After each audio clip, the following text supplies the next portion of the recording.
문제 보도록 하겠습니다. 외교관 신분의 정보관이 정보활동을 하다 주재구의 방첩기관에 체포되어 추방되는 것을 무엇이라고 그러는가? PNG라고 얘기했습니다. 그죠? 카운트 에스폰지는 뭡니까? 그냥 방첩이란 뜻입니다. 간첩. 블로백은 뭐예요? 블로백이 뭐라고 얘기했죠? 블로백. 선전 공작을 한 게 뭡니까? 국내에 유입돼서 나타나는 그런 여러 가지 부작용이 블로백이라고 얘기했습니다. 그죠? 소환볼은 뭡니까? 정보 분석 과정에서 특정한 이슈에 몰려가는 그런 현상을 소환볼이라고 얘기했습니다. 그죠? 그 다음에 7번입니다. 능동적 방첩에 관련된 설명 중 틀린 내용은 방첩의 공격수단으로는 기만 공작밖에 없다. 그래서 항상 뭐예요? 꼭 반드시 뭐만 이런 것들은 대부분 다 틀렸다는 겁니다. 그죠? 그래서 기만 공작뿐만 아니라 역용 공작도 있고 다 있다고 얘기했습니다. 그죠?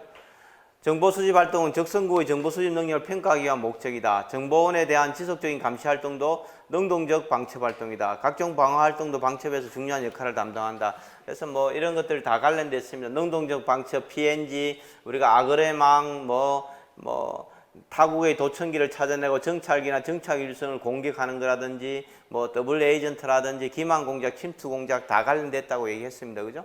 다 관련됐습니다. 9번입니다. 수동적 방첩 활동에 관련된 설명 중 틀린 것은 뭡니까? 수동적 방첩 활동은 뭡니까? 우리가 일반적으로 전통적인 보안이 전부 다 수동적 방첩이라고 얘기했습니다. 그죠? 문서 보안은 기밀의 분류, 대출, 열람, 배포, 파기 등에 가는 것이다. 물리적 보안은 보호구역 설정, 시설 보안이다. 통신 보안은 보안 자재, 암호, 도청 방지에 가는 것이다. 문서 보안은 동향 파악, 보안 교육. 동향 파악, 보안 교육은 뭐라고 그랬습니까? 인원 보안이라고 얘기하는 거죠. 그죠? 그래서 우리가 수동적 방첩은 문서 보안, 인원 보안, 시설 보안, 정보 통신 보안 이렇게만 이해하면 될 것 같습니다. 그죠? 그 각각의 내용들을 좀 알고 있어야 될 것 같고요. 13번입니다. 비인가자의 접근을 방지하기 위해 출입의 안내가 요구되는 지역을 뭐라고 그럽니까? 그래서 우리가 제한지역, 제한구역, 통제구역을 알고 있는지 시설 보안에 대해서 얘기를 하고 있습니다. 그래서 통제가 안내가 필요한 게 뭡니까? 제한지역이고 그 다음에 뭡니까? 비인가자의 접근을 제한하는 데가 제한구역이고 그 다음에 뭡니까? 비인가의 출입이 금지되는 데가 뭐예요? 통제구역이라는 거죠. 통제구역. 그래서 그 부분만 이렇게 계속 시설 보안에 관련된 부분입니다. 24번입니다. 다음 국가의 중요한 비밀칙을 방법에 대한 설명 올바르지 않은 것은 비밀은 적절히 보호할 수 있는 최저 등급으로 분류해야 된다. 최저 등급으로 분류하고 또 뭐라고 그랬습니까? 최소 수량을 생산한다고 얘기했습니다. 그죠?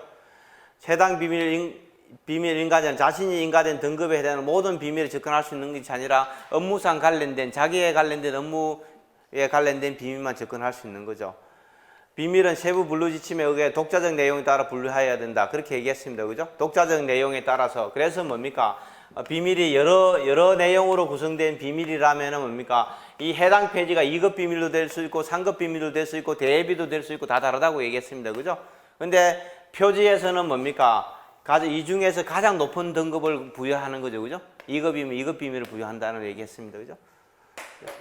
그래서 이게 24번은 어떻게 보면은 6장하고 비슷한 내용, 관련된 내용 부분도 있는데 방첩하고 또 전혀 관련 없다고 볼 수는 없습니다. 비밀의 제목에 비밀 내용 사용이 표시되지 않도록 주의한다. 주의해라. 이런 얘기입니다. 그죠? 그래서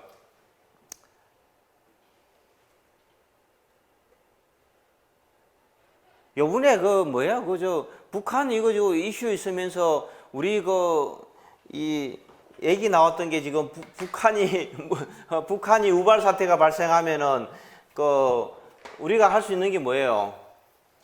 북한이 우발 사태가 발생하고 되면 우리가 한국군이 진격해서 북한을 다 점령하는 거예요? 이게 뭐라고 그랬어요? 최근에 얘기하는 작게 5029라고 그랬죠. 그죠? 5029 그죠? 그래서 이게 작게 5029가 사실은 뭡니까? 요즘 이슈가 많이 되고 있는 거죠. 그죠? 그래서 이게 이 작게 5029도 뭐 이게 북한이 우발 사태 나면은 남한에 뭐 몇 사단이 팽량을 전개하고 어디를 뭐 점령하고 뭐 이런 부분들이 뭐예요? 제목에 들어가면 안 된다는 거죠. 북한 침공 계획 뭐 이렇게 쓰면 안 된다는 거죠. 지금 우리는 북한을 침공할 수는 없잖아요. 북한에서 뭐 문제가 발생한다 침공할 수 이게 작게 오궁이고 작게 오궁이고 그죠? 이것도 지금 많이 최근에 북한 이런 이슈 되면서 군사 비밀에 뭐 관련된 부분들이지만 많이 나오는 것 같아요, 그죠? 우리가 첩보기를 뭘 운영하고 있는지 아까 얘기한 거 RC-135 코브라볼이라든지 유툭이라든지 글로벌 호크라든지 뭐 이런 얘기들도 많이 나오고 있는 것 같고 또 작게 50이고 이런 것도 좀 이슈가 되고 있는 것 같습니다. 25번입니다.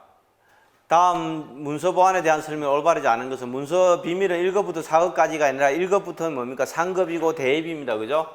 1급부터 상급이고 대입이가 있다는 거죠. 4개 등급이라는 겁니다. 우리하고 어디입니까? 독일만 4등급이고 나머지 국가들은 전부 다 1급부터 3급까지 밖에 없습니다. 그죠? 비밀의 취급은 취급 인가자만이 할 수 있습니다. 그죠? 취급 인가자만 할 수 있습니다. 비밀은. 그다음에 비밀을 원칙적으로 보관하고 있는 시설 밖으로 진출할 수는 없습니다. 그래서 비밀 보관하고 있는 시설 내부에서 하는 게 열람이라고 얘기했죠, 그죠? 열람, 그죠? 그다음에 그 관련된 부대 내에서 쓰는 건 뭡니까? 대출이라고 얘기고, 그죠? A 기관에서 B 기관을 보내는 것을 지출이라고 얘기했습니다, 그죠? 비밀의 열람 시는 반드시 비밀 열람 기록 전에 기재를 하고 날인을 해야 한다. 뭐 그렇게 되어 있습니다. 그래서 비밀의 열람 대출, 지출이 어떻게 차이가 있는지 이런 부분도 좀 알고 있어야 될 것 같습니다. 26번입니다. 방첩 활동에 대한 설명이 올바르지 않는 것은 방첩 활동에 필요한 정보를 수집하는 적성구의 정보 수집 능력을 평가하기 위한 목적이다. 정보원에 대한 지속적인 감시 활동도 능동적 방첩 활동의 일환이다. 수동적 방첩 활동에는 문서 보안, 시설 보안, 인원 보안이 있다. 뭐 정보 통신 보안을 얘기하지 않았지만 그것만 있다고 얘기하지 않았기 때문에 큰 문제는 없는 거죠. 방첩 활동에는 공격 활동이 포함되지 않는다가 아니라 뭡니까? 능동적 방첩 활동은 공격 활동도 포함된다고 얘기했습니다. 여경 공작, 그죠? 기만 공작 다 관련된다고 얘기했습니다. 그죠? 그래서 그 비밀 공작을 오퍼레이션이라고 이렇게 많이 코버트 액션이라고 써도 오퍼레이션이라고 많이 얘기하는데 이렇게 보면은 뭡니까? FBI도 이거 비밀 공작 많이 하고 CIA도 하잖아요. 그죠? FBI가 하는 거는 뭡니까? 방첩이죠, 방첩. 그죠? 뭐 침투 공작이라든지 기만 공작이라든지 역용 공작들을 주로 많이 하는 거고, 그죠? 근데 CIA도 어떻게 보면 침투 공작도 하고 역용 공작도 하는 거죠. 근데 뭐가 다릅니까? 활동하는 지역이 다른 거죠. FBI는 뭡니까? 미국 국내만 하는 거죠. CIA는 뭡니까? 외국만 할 수 있습니다. 외국. 그죠? 그래서 CIA가 미국 국내에서는 뭡니까? 이런 공작 활동을 할 수가 없는 거죠. 워터게이트 사건 이후로 불가능하게 된 겁니다. 그죠?